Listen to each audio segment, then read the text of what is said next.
price of silver is volatile.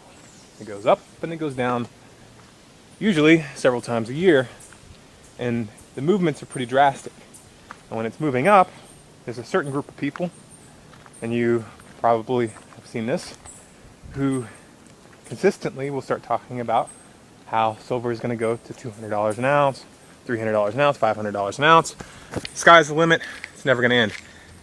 The moment it crashes and it goes down, they start talking about silver manipulation. I understand where all the talk of silver manipulation comes from. I've listened to people describe, how J.P. Morgan has these positions and how there's paper investments that people are treating as if they're silver on the market, and how sometimes these paper positions flood the market at specific times in order to drop the price. However, this does not account for the base price, which it equalizes to over time.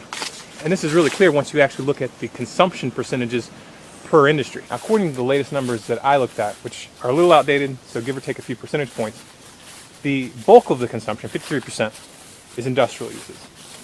13% is photography, and 24% is jewelry and silverware.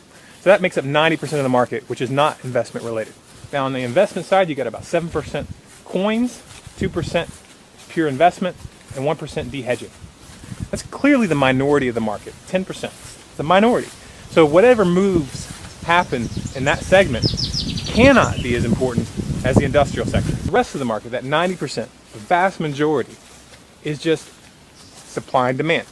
The factors, they want to produce a product and they need silver. They try to get it at the lowest possible price. The miners, they're trying to produce the silver and they're trying to sell it at the highest possible price. So the market is going to equalize to a base level. There's going to be some movements upward and downward. That can be manipulated by investment, yes. But in the end, when you have 90% of the market being driven by industrial consumption, and consider photography and silverware, those are a form of industry, then it's going to equalize at a natural price that people are willing to pay. You're not going to be able to manipulate that higher or lower for any significant amount of time. And when you look at those numbers, it should be pretty clear that when people start talking about silver manipulation, what's really happening is that they're trying to justify and explain away the fact that the market really doesn't match this artificial paradigm that they've been trying to apply to it. Now, the paradigm that people are operating from when they talk about this is that when the dollar collapses, there's going to be a mad rush into silver to hedge themselves against inflation. But what they're not accounting for is that at the same time, there's going to be a collapse of industrial consumption because people are going to be buying less computers. People are going to be buying less consumer electronics. And maybe 5 to 10, 20% of the population goes into silver. I think that's a little bit optimistic. But even that amount of people coming into the market isn't going to compensate for the collapse of the industrial market.